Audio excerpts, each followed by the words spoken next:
your This camera, but we conference can will hear now your be audio. recorded.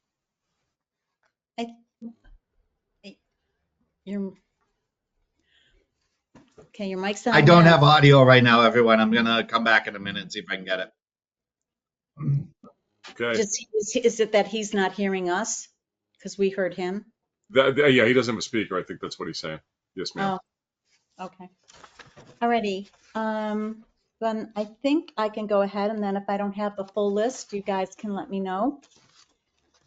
Okay, good evening, everyone. I'm Laura Schifrin, and I'm calling the meeting to order of the Montechusett Regional Planning Commission for Thursday, December 5th at 7:01 p.m. And who's moving the agenda along? That might be Jason. Oh, That dear. would be Jason. Yep. Okay. Well, okay, I will have a roll call vote of those present, please, and I'll call out the names that I have. And that is Staff Holly Ford, Alan Pease. Okay, Guy Gorbacero. Is Guy on? Robert Schwartz.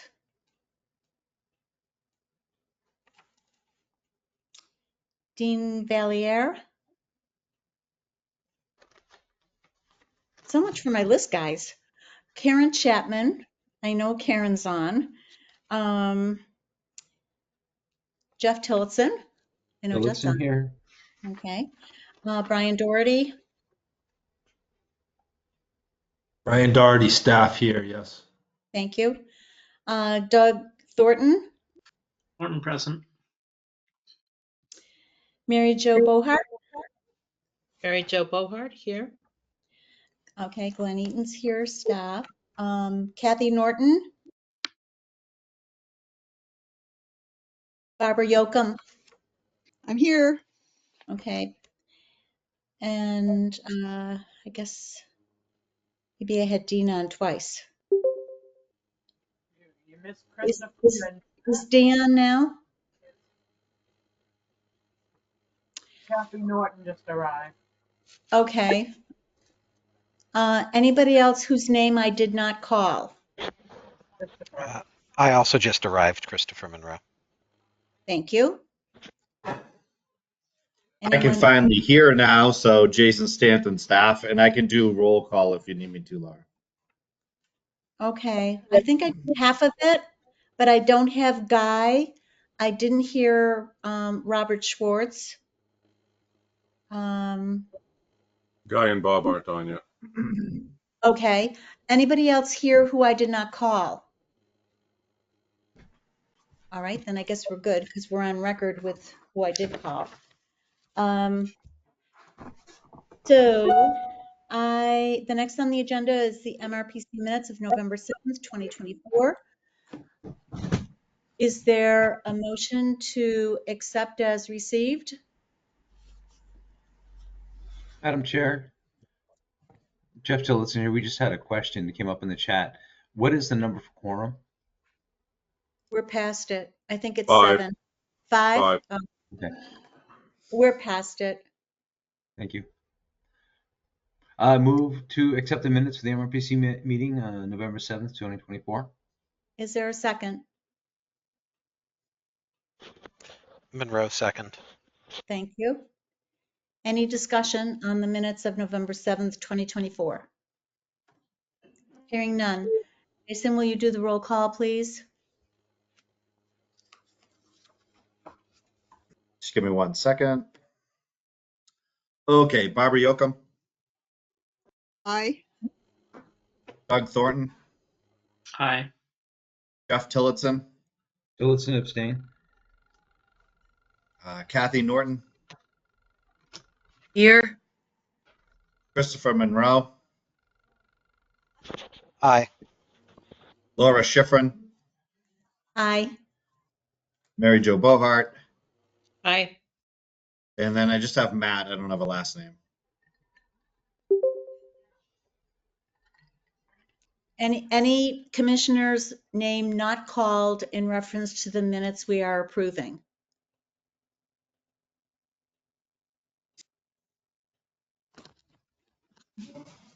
Okay. How many votes did you have?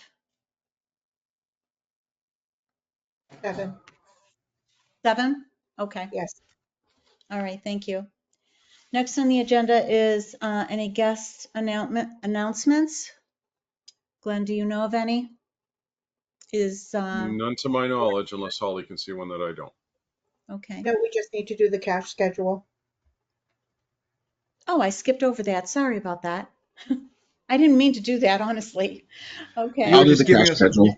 you were giving us all an early holiday gift. I was trying anyway. They wouldn't let me get away with. I appreciate the sentiment. Thank you. Okay, Chris.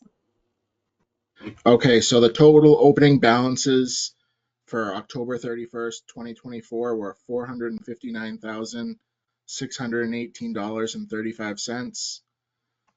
Total receipts for the period of November 1st to November 30th, $266,298.46. Total cash on hand before this warrant, $725,000, $916.81. Less amount of this warrant, all cash disbursements, $274,118.19. The balance after the warrant, $451,798.62. And total on deposit as of November 30th was $451,798.62. Thank you. Any questions from the commissioners? Hearing and seeing none, I'll entertain a motion to accept the cash schedule for November 2024, subject to audit. Tillotson, so moved. Thank you.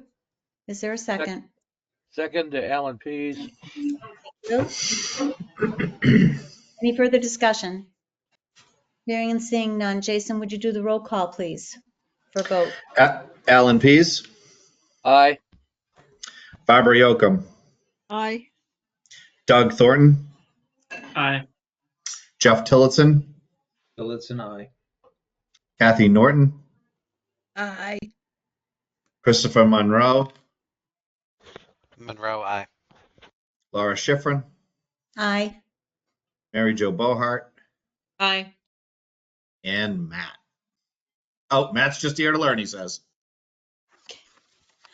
All right. Thank you. I think that was unanimous. And since we've already done 4, I'll go on to 5, administrative matters. Glenn? Sure. Jason, can you scroll, please? Thank you, young man. We have a great opportunity to send a couple of transportation planners to probably the best transportation planning conference that's held for staff.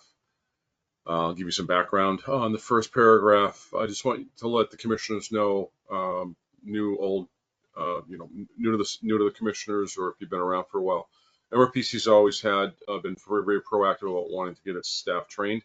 When staff requests to go to get training, we always promote it, funding allowing. Grace Belmont and Sherry Bean, principal and senior planners respectively, through Brian, requested to go to the Transportation Research Board annual meeting and conference from January 4th to the 9th in Washington, D.C. Early in 2025. The meeting covers all transportation aspects, modes, sessions, and workshops addressing topics of interest to policymakers and so on and so forth. There are some sample topics down there that I thought were very relevant to the region and our organization. Jason, if you could scroll down to the bulleted list, thanks a lot.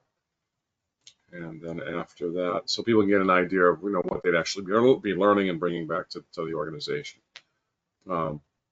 As an employee of the organization, I do want to thank and credit the organization for sending staff, especially me and others, to conferences. When you go somewhere else and you're learning, you bring back a lot of good things and you make your agency and the region better. So this is a very, very good conference.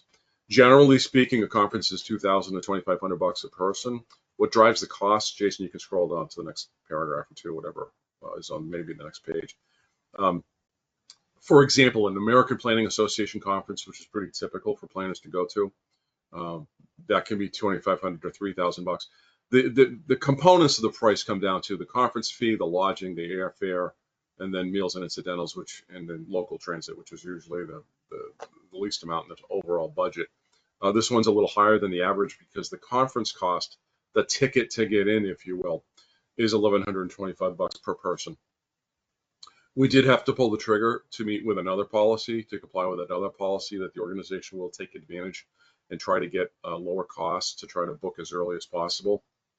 So we did have to book the conference, and then the lodging was tied to the conference, which I've never seen in 38 years, having lodging tied to a conference registration.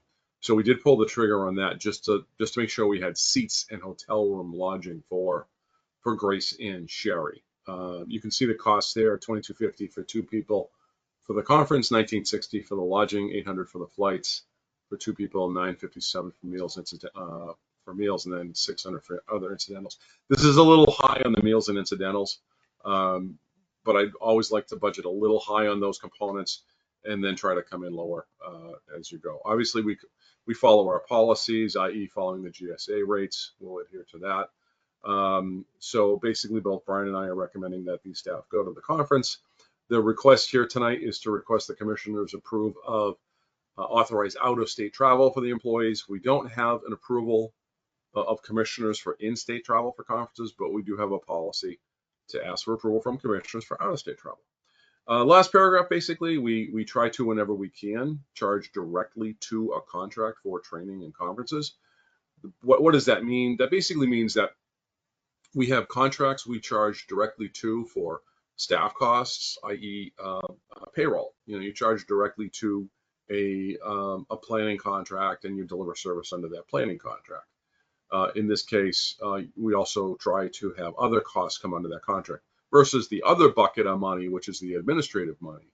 And we try not to charge that as much as we can. If we can charge directly to a contract, it keeps our overhead down. That's basically what that last paragraph's talking about. And that's really the summary of the request. Thank you, Laura. Back to you. Any questions from the commissioners? I'll ask a question about the budget. And if it's not budgeted, you take the money, like you just said, from specific projects that they're working on? Right. So we have a line item for travel and conferences and training in the admin side, in the overhead, in the admin, office cost budget, if you will. That's not directly tied to a contract, and so that exists. But if we can charge directly to a contract, that's better overall for the organization. It limits our overhead rate hits. Well, I think I'm good with that, but does that mean, what is the admin budget for travel? I think it's 5,000 for training. I'd have to defer to Mac. 1 second. Sure.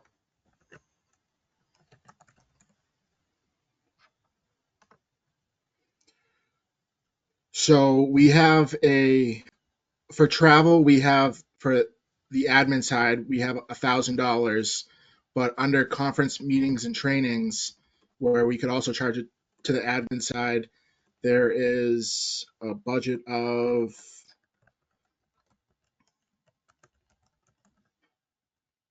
$3,800. So $4,800 total for the 2 admin. And then it looks like we budgeted for travel. 1 second. For direct expenses, we budgeted $7,970 for travel for direct expenses that can get charged to contracts. Okay. So that's a little bit more information. Anybody else have any questions? If not, the resolution is in order, right, Glenn? Yes, so when you're ready, if there are any more questions, and the resolution is, is written there as to authorize them to travel to comply with the out-of-state travel policy. Yes, ma'am. Okay, so I'll entertain a motion that it be resolved that the Montechusett Regional Planning Commission, MRPC, hereby approves of the MRPC's management request to send Ms. Belmont and Ms. Bean out of state to Washington, D.C. for the TRB annual meeting. Is there a motion? So moved. This is Tillotson. Barbara. Oh, Go ahead. sorry. Okay, one of you can do one of them, the first or the second. Barbara, why don't you take the first and Jeff seconded. Okay. Any This further is discussion? Barbara. This is Barbara. So moved. Okay, Tillotson second, Barbara. I'm sorry I'm quick on the draw, but I like to keep meetings moving, and it's a bad habit I have from too many years. But thank you. Apologize that's for okay. that. Thank you. Seeing no discussion, Jason, would you take the roll call vote? Laura, this is Barbara. Yeah? It's not discussion so much as a comment that I think it's really important to go to these conferences. It's not only learning new things, but networking. And so I do thoroughly support this motion. Thank you, Barbara. Anyone else? I'm not rushing you. All right, Jason, please. Alan Pease, Aye. Barbara Yocum, Aye. Doug Thornton, Aye. Jeff Tillotson, Aye. Kathy Norton, Aye. Christopher Monroe, Aye. Laura Schifrin, Aye. and Mary Jo Bohan. Aye. Okay, thank you, everyone. So next is 5.2, budget amendment. Shall we scroll down?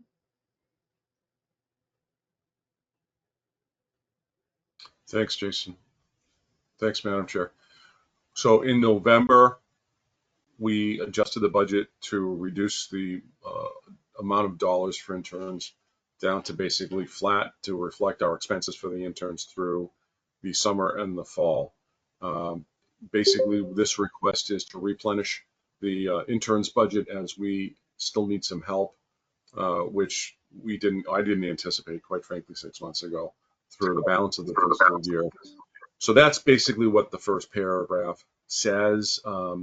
Karen, Planning Development Director, Brian, Transportation Projects Director, and I met last week, and we talked about our needs for interns.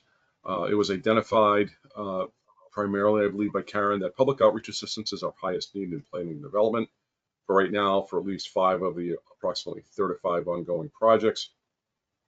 Those 5 projects are listed below in those 3 or 4 bullets. I won't read them out to you, but if you want to take a look at those, and if Jason, you would gently scroll down beyond the bullets. Excuse me. In addition, next paragraph, the open space and recreation plan for Lancaster will also include a public outreach component. That's not under contract yet. That's a contract that's in development, I believe. Karen, if I misspeak, please correct me. And then also some planning assistance grant awards that are believed to be awarded fairly soon will come online, and they will need public outreach assistance with those projects. Basically, Karen and I went over the budget, and this next paragraph with some numbers, and it basically says, look, as of November, we had about an $80,608 projected surplus for FY25. The contracts listed above, we can carve out about 25 grand to allocate for an intern's budget for the balance of fiscal year 25. And it says in the detail there, 5 grand from an MBI contract, 10,000 from MVP for Leominster, 10,000 from both the Royalston and Westminster master plans, presumably 5,000 each.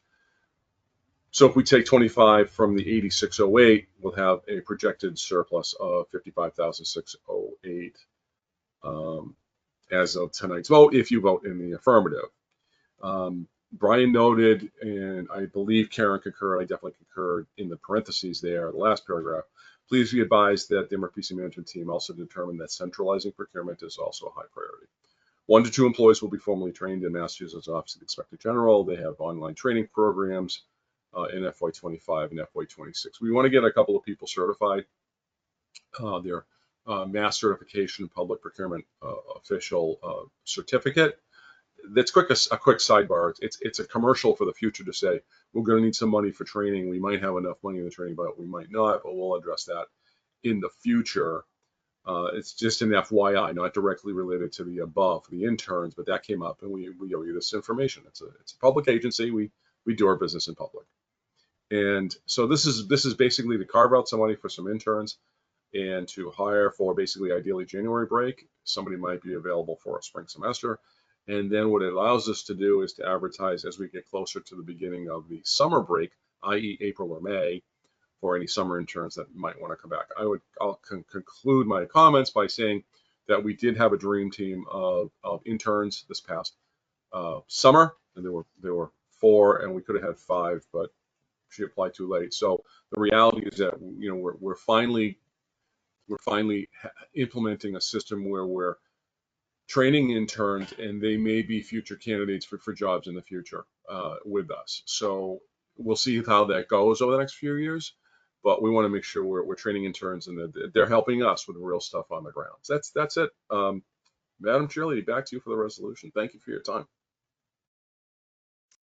Okay. So may it be resolved that the Montechusett Regional Planning Commission hereby approves of the MRPC management's request for $25,000 to be allocated for the hiring of 1 or more part-time interns to assist MRPC employees with public outreach and related planning tasks through June 30th, 2025. Is there a motion?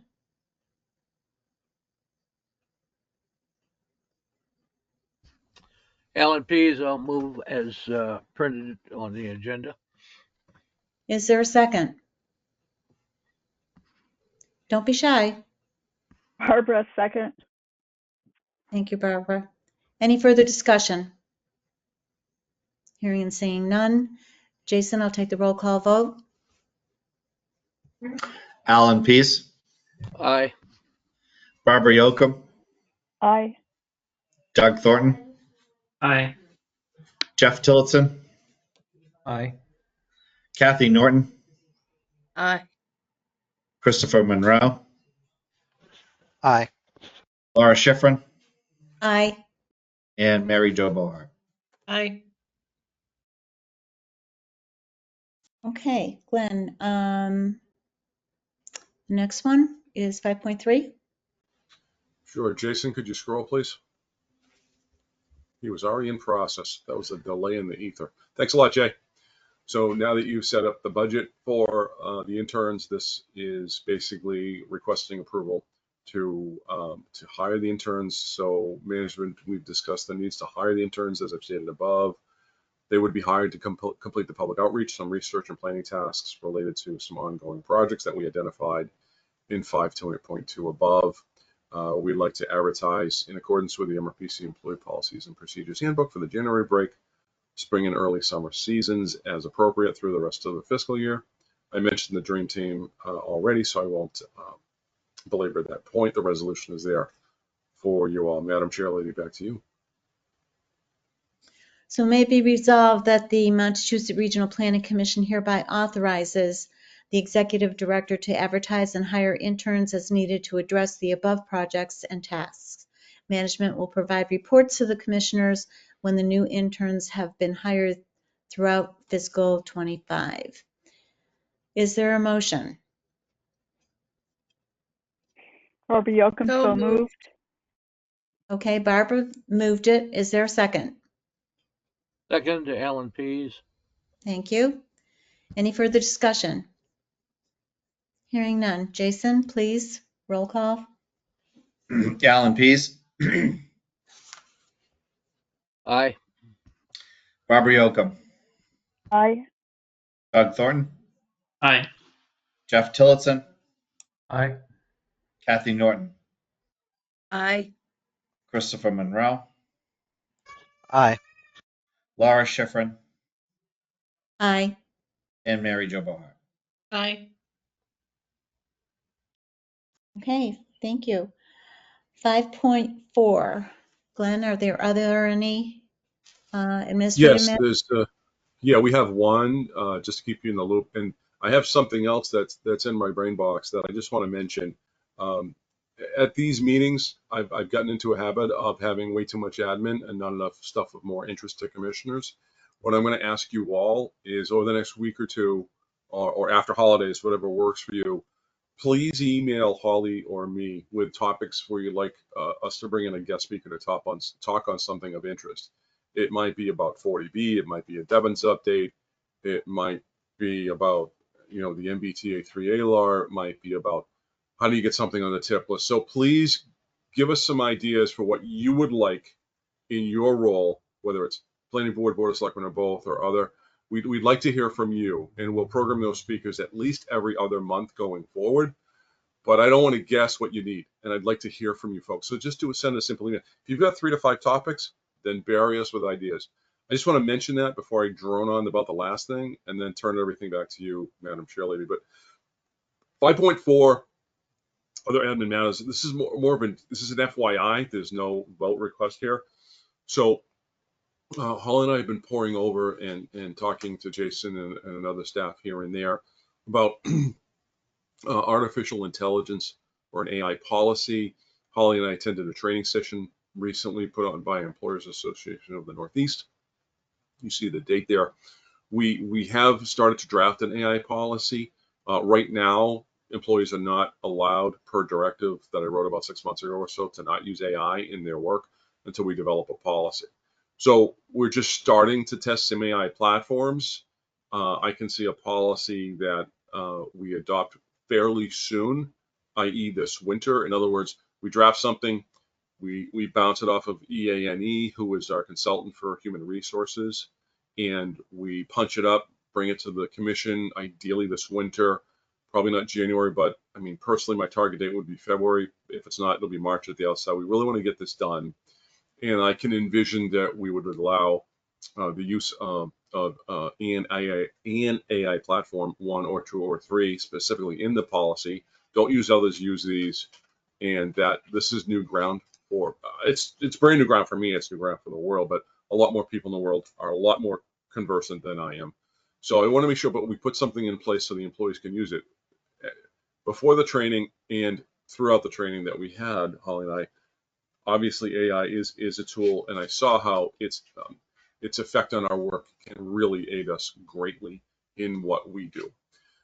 So having said that, this is just a, hey, please be advised and watch this space, please, for the future. And we will ask you to approve a policy in the near future.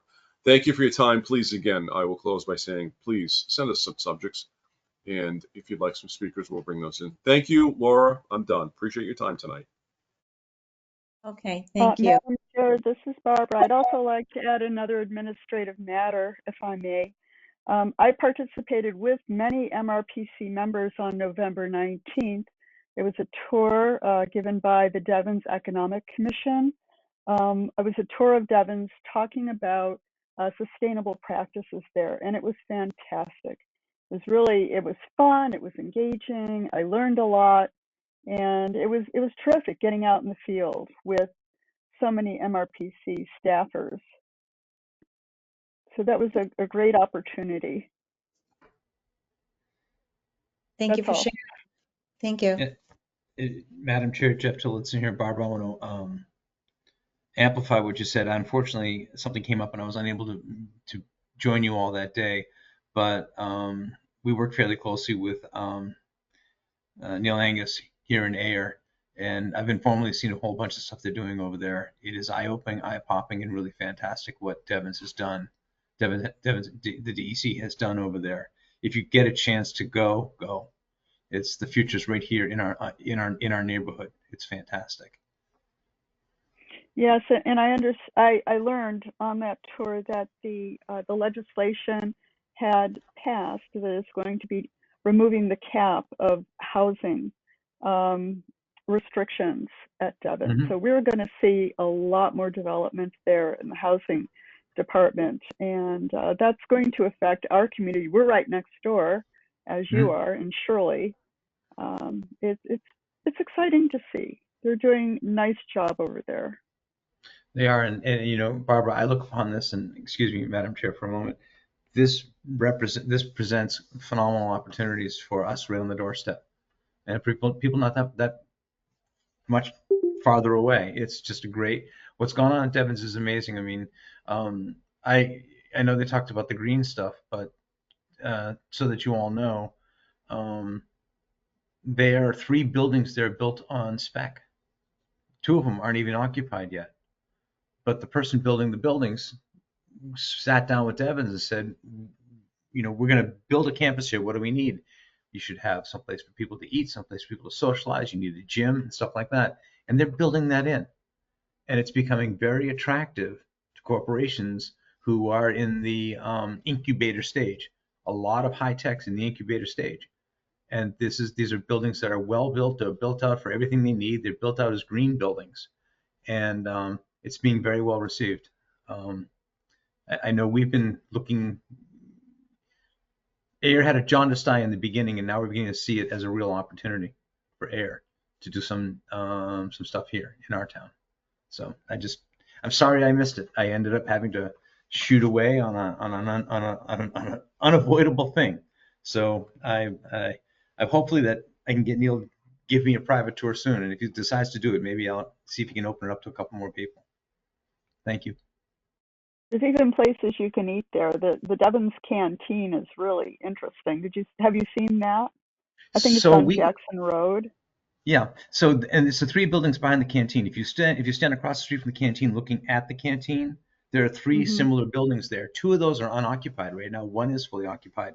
The Devens Canteen, and I'll bore you guys for 30 more seconds. In the morning, you can get breakfast there. You can get lunch there. At 4 o'clock, it turns into a local brew pub, open till 8 o'clock. So you can have a breakfast meeting, you can have a lunch meeting, you can get together with your coworkers after lunch in the early evening. And it is jammed. We have a local bookstore, the Busy Bee, here in Air Center, and Deb does, every month, she does a book bee night. The place is packed. It's crazy. And everyone goes home at 8 o'clock. It's just like normal for us around here. You know, they roll up the sidewalks early, but it's a great social center. And that was put there by the developer of those 3 buildings. He figured if you're going to build something, you've got to give them some infrastructure. We don't have anything right now. And it's well used. It's great. It's great. Yeah, we didn't go to the canteen, but it caught my eye. It's very colorfully painted. And I looked it up when I got back home. It's like, oh my gosh, that looks fabulous. I have to go over there and get some lunch sometime. And if you have a chance, Barbara, go in the evening when Busy Bee's there. They do functions, they have music, they have all kinds of stuff. Light Bites. It's really real well run. And it's not a restaurant per se. It is a restaurant that it's like food trucks. People, they come in and run it. It's not one single entrepreneur running a restaurant. Different groups run it different times of the day, and it's been very successful over there. It's just Devens, they think outside the box. So question on, since you told us about the occupied building, what is in the occupied building? Some biotech I can't explain. I'm sorry, Laura. Just one company? I'm sorry? It's just one company? I believe it's one company. I think it's called Invicta. I have no idea what they do. I could run upstairs and ask my wife in the industry, but she told me some words I couldn't pronounce. So, you know, Commonwealth Fusion's over there. They're not in that campus, but just the sheer amount of space, there's got to be 500,000 square feet of pre-built space there waiting for people to come in. There's a lot of belief. Is it mixed use or just commercial or office? The buildings are office and research, but they're plumbed for research everywhere, but it's not connected yet. So in other words, if you wanted to come in if you had a business that needed to go in that didn't need research facilities, they'd finish it that way. If you wanted to do biotech research, they'd finish it that way. They're basically building, it's just less expensive to build a building that can be used as opposed to building that can be used by different people than it is to find somebody to build. It's a private equity firm that does this all over the country, and they've been successful at it. So, Okay, so this developer has his own money or her oh yeah, own money or yeah, whatever. Devon's is, yeah. The one thing that happens, which may be important to this group if you don't know it, we all have towns that have building departments and planning boards and permitting things. Devon's has gone to a very highly streamlined permitting process. So when you are looking for something at Devon's, you can basically, I don't want to call it form-based code, but it's similar to a form-based code. It's prescriptive. So they've designated areas for doing certain things. And Karen, you can jump in on this because you're the planner in our lives here. But they pretty much have streamlined their permitting in such a way that it doesn't take a long time. Is And it that all may online? be a fair amount of it is online. And Neil's been there over 10 years. He succeeded Peter, who was the last executive director over there. I may have his title wrong, but they've really worked hard on it, and they've marketed Devon's beautifully, and we could all learn from that, to be honest with you. And Okay. Devon's is, I mean, we're looking at 7,000 to 10,000 jobs at Devon's. That's the number we've been working with here in Ayer for a long time. It's going to have an impact on all of us. It will. We'll need a lot of housing too. Yeah. Karen, do you have anything to add to that? I just wanted to say that they're doing those tours through a grant, so they may be doing some more, is what he said at the end. So Jeff, you may be able to get in online, but I'm sure he'd give you a private tour. Okay. They would love to give a tour. And you end up in. They even promised maybe ending at the canteen, but they're not sure. I happen to know Neil where Neil lives. He lives next door to where I used to live. It's a long drive home after a glass of beer, so I wouldn't hold him to it. Okay. Anybody else have any comments? Okay. So now we're on department updates. And that's just informational. Are there any department heads that have a report? GIS? I have no updates at this time. Okay. Planning and development? Thank you, Madam Chair. I just have a couple of announcements. Thank you. So, MRPC is working with CMRPC, the Central Mass Regional Planning Commission, on a collaboration for a joint application for a Paul Brune Historic Preservation Grant for both of our regions. It's funds for us to sub-grant to our communities to do historic preservation of historic buildings with an eye towards economic development. So I'll have more on that as we move along. It's not due till March, so if you have any buildings that you are curious about redeveloping or preserving, shoot me an email. Then the One Stop for Growth application, the expression of interest is coming up in January. And if any of your towns want to work with us to do the application, we can start now. Again, email me. And the last one, I'd like to congratulate Shirley for passing the MBTA communities a couple weeks ago. I'm going to jump in. I'm going to jump in also. Ayer passed the MBTA also at our last at our town meeting, our fall meeting. Excellent. We passed the overlay, and it was unanimous, no discussion. Fitchburg also, about a week and a half ago, also passed ours. Excellent. As did Shirley, thanks to Karen's help. And Leominster City Council is going to be voting on this coming Monday, so hopefully that goes well. And, the rest of them we'll get next year. That's all I have. Thank you, Madam Chair. Karen, can I ask you a question about the historic preservation grants? Yeah. You mentioned historic preservation and economic development. Does it need to be something that sounds commercial? Developing a historic building or restoring a historic building with development in mind. How about a town-owned building that is used basically as a community center that's historic Yeah. and needs work? Yeah. That would qualify? I believe it does. Okay, I'll be in touch with you then. Great. Thanks, Barbara. That's great. Thank you, Karen.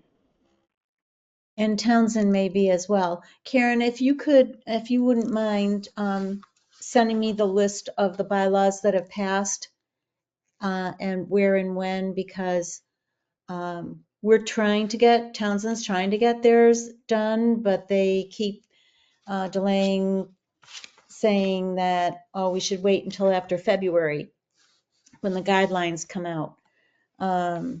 But I'd like to see it done myself. For the ADUs, you mean? Well, the ADUs, both of them. We have both going on, the ADUs and the MBTA. No, okay, only the ADUs are the ones coming out with guidelines Yeah. in February? Okay. Yeah, but could you send me that list anyway? Yeah. Please. The ADU bylaw, new law that passed is effective February 2nd or 28th. I can't. Or the end of February. Either the first or the last day of the month, but Yeah. it's okay. It is in February, but that's also being worked on in Townsend. Right, so once that becomes effective as a law, whatever you have is moot, and you have to follow the state until you make your change. Yeah. So it's not like you have to rush, hurry up and do it. If you can, that's great if you can do it before February, but most people don't have a town meeting now and then. Yeah, I know, but I think that we do have one coming up, and Townsend has, they're also doing a site plan review bylaw that will be separate. So they have to figure out what is gonna be under each site plan review or not. Yes, Joe is working on it. Yeah. Okay. Anybody else? I don't want to hold anybody back. Transit and transportation, 6.3. Yep, no reports or updates from transportation tonight. Okay, thank you. And then any new business? Anybody have anything else? I mean, we've already brought up stuff. Some of you have anyway. So if there isn't any, then our next meeting is January 9th. So I did mean to start the meeting with hoping everyone had a wonderful Thanksgiving. And now I can close it with have a happy holidays and a good new year, since we won't see you till next year. So any other comments? If not, I'll entertain a motion to adjourn at 7:43 p.m. So move Tillotson. Second, Alan Pease. Okay. Does anyone object?